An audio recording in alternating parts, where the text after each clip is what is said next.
Lange haben wir gewartet, jetzt ist es endlich da. Das neue Metro Exodus. Zugegeben, Artyoms vorerst letztes Abenteuer kommt mit einigen Nebengeräuschen auf den Markt. Vor allem die Tatsache, dass die PC-Version exklusiv über den Epic Store erscheint, sorgt nach wie vor für Unruhe unter den Fans. Wir haben uns davon aber nicht beirren lassen und ganz unbefangen geklärt, wie ist der Shooter denn jetzt eigentlich geworden? Und können Steam-Besitzer vielleicht sogar vollkommen unbesorgt ein Jahr darauf warten?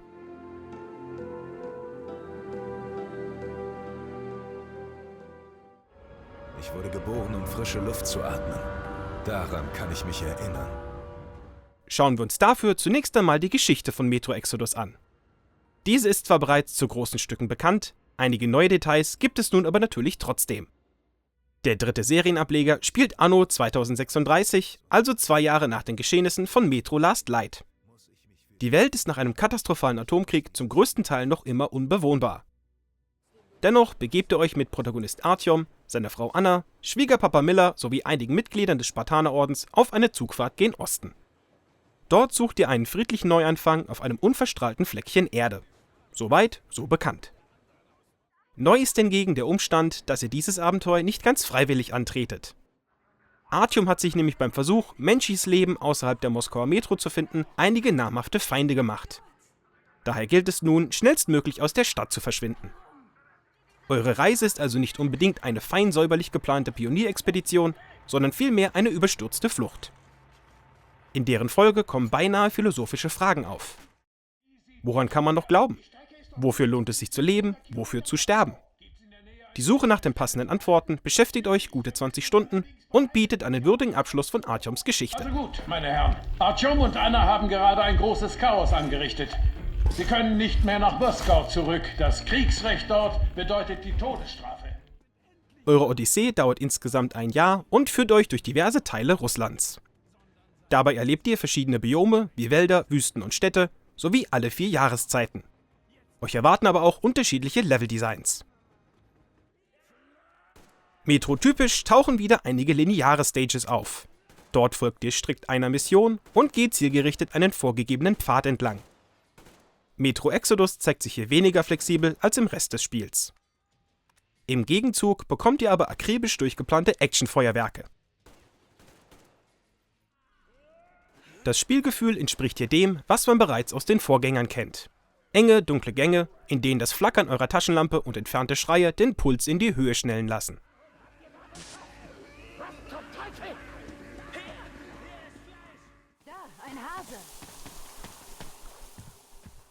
Auf der anderen Seite gibt es dann die groß angekündigten Survival-Sandbox-Welten. Diese entführen euch in weitläufige, frei begehbare Areale, etwa das verschneite Wolga-Ufer. Hier verfolgt ihr ebenfalls ein übergeordnetes Ziel, wie ihr dabei vorgeht, bleibt aber euch überlassen. Wann ihr euch welchen Aktivitäten widmet, ist eure Entscheidung. Wie wäre es, wenn du die Gitarre befreist? Mach einen alten Freund glücklich. Stepan ist ein Zauberer auf der sechsseitigen. Er spielt total coole Rockmusik. Statt sofort die Story voranzutreiben, könnt ihr auch erst ein paar Fetch-Quests angehen. Deren spielerischer Vorteil hält sich aber in Grenzen.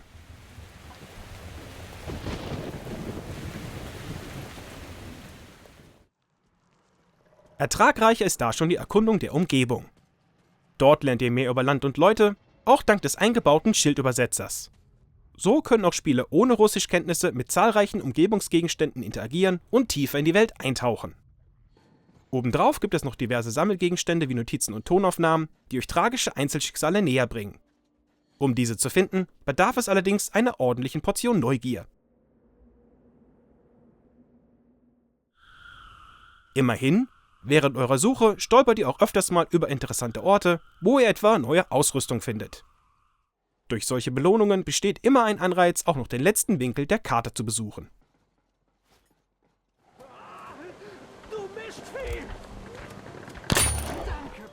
Auf euren Streifzügen solltet ihr aber stets im Kopf behalten, dass all eure Taten weitreichende Konsequenzen nach sich ziehen können. Verhaltet ihr euch wie die Axt im Walde, verlässt doch schon mal ein Mitglied eurer Gruppe oder trägt dauerhafte Verletzungen davon. Das wirkt sich wiederum auf das Ende von Metro Exodus aus. Geht also immer mit gebotener Vorsicht vor.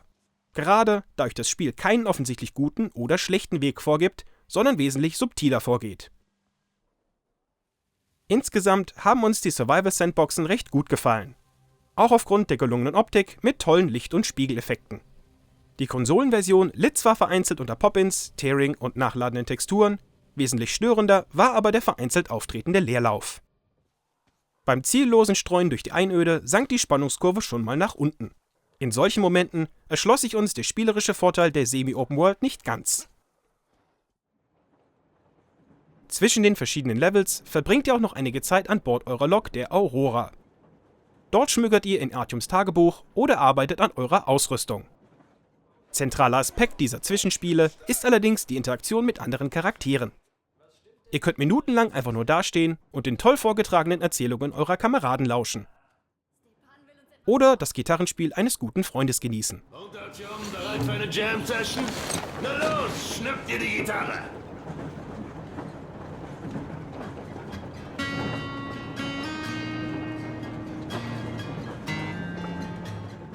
Dadurch wachsen einem die Mitstreiter noch weiter ans Herz. Wir taten uns ab und zu nur schwer, den richtigen Moment zum Aufbrechen zu finden, da wir kein wichtiges Detail verpassen wollten. Artyom, anstatt mit dieser stummen Missbilligung weiterzumachen, solltest du lieber die Funkfrequenzen überprüfen. Für etwas Unverständnis sorgte bei uns die Entwicklerentscheidung, Artyom keine Stimme zu geben. Schließlich sind alle Dialoge in Metro Exodus geskriptet und laufen daher stets relativ gleich ab. Da hätte man unseren Hauptcharakter ruhig mal vertonen können. Ein Mutant? Ein Telepath? Uah! Ein Mensch? Vor uns erstrecken sich jetzt die endlosen Weiten Russlands. Zumal ja offensichtlich ein Synchronsprecher gecastet wurde, der vor jedem Kapitel aus einem Tagebuch vorliest. Warum dieser dann nicht auch für den Rest des Spiels genutzt wurde, blieb uns etwas schleierhaft. So beschränkt sich Artyms Interaktion auf ein paar Gesten, hin und wieder darf er auch liebevoll die Hand seiner Ehefrau halten. Das war's. Dafür zeigt der Spartaner dann im Kampf wesentlich mehr Leidenschaft. Hier setzt ihr euch gegen zahlreiche Banditen, Tiere und Mutanten zur Wehr, wahlweise mit Pistole oder Gewehr, von denen ihr stets 2 bei euch tragt. Dazu kommt eine alternative Waffe, eine Armbrust oder das mit Luftdruck betriebene TH und Wurfgegenstände wie Messer, Granaten und Molotow-Cocktails.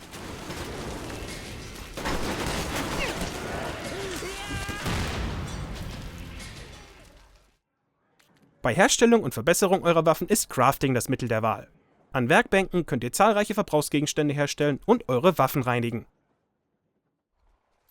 Werden diese im Verlauf des Spiels dreckig, neigen sie nämlich mal häufiger zu Ladehemmungen.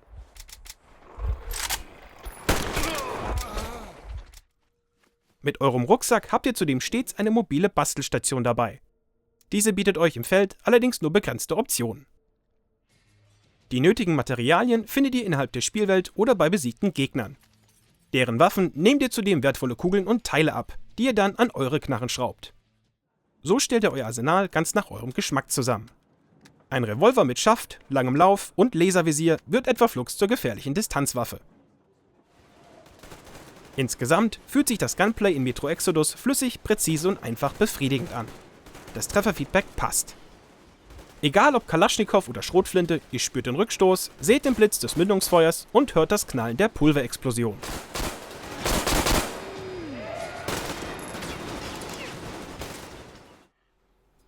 Da kann man es auch verkraften, dass nicht unbedingt all eure Feinde mit Cleverness punkten. Menschliche Gegner schießen gerne mal an euch vorbei, bleiben im freien Feld stehen oder entdecken euch gar nicht erst. Das macht die mittlerweile häufigen Stealth-Passagen von Metro Exodus teils etwas einfach. Dieser Umstand bessert sich, wenn ihr einen höheren der insgesamt 5 Schwierigkeitsgrade wählt. Eure Widersacher sind dann nicht nur aufmerksamer, ihr müsst zudem auch ohne Fadenkreuz sowie mit knapperer Munition, einem höheren Waffenverschleiß und weniger Werkbänken auskommen. Anlass zur Kritik bieten dann eigentlich nur noch die Ladezeiten, zumindest bei der Konsolenversion. Die lässt euch im Vergleich zur PC-Fassung manchmal bis zu 1 Minute im Wartebildschirm sitzen. Dazu kommen vereinzelte Abstürze, teils verbuggte Untertitel und einige ärgerliche Glitches, die uns zum Neustart ab dem letzten Checkpoint gezwungen haben. Auch die überladene Steuerung wollen wir an dieser Stelle kurz erwähnen. Gefühlt braucht Metro Exodus nämlich alle Knöpfe von Tastatur oder Controller. Diverse Tasten sind dazu doppelt belegt, für manche Aktionen müsst ihr dann auch noch einen Knopf gedrückt halten.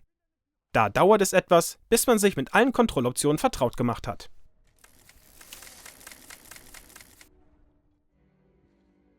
Abschließend bleibt dann eigentlich nur noch eins zu klären. Ist das überhaupt noch Metro? Unsere Antwort lautet definitiv ja. Denn trotz des neuen Settings und weniger Linearität hat sich der Titel sein unverwechselbares Spielgefühl noch immer erhalten. Artyoms vorerst letztes Abenteuer versprüht erneut dieses dreckige, unangenehme Flair. Auch in den neuen Open-World-Levels kommt die altbekannte Stimmung auf, wenn ihr euch etwa mit dem Feuerzeug durch eine spinnenverseuchte Bunkeranlage gruselt. Spieler der Vorgänger sollten hier definitiv zugreifen. Aber auch für Franchise-Neulinge, die auf der Suche nach einer besonderen Shooter-Erfahrung sind, lohnt sich ein Ausflug ins postapokalyptische Russland auf jeden Fall.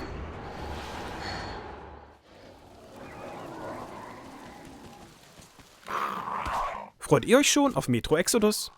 Oder gibt euch der neue Gameplay-Mix noch Zweifel auf? Verratet es uns in den Kommentaren. Wenn euch das Video gefallen hat, lasst uns auch gerne ein Abo und ein Like da. Und besucht uns auf pcgames.de für den ausführlichen Test mit Wertung.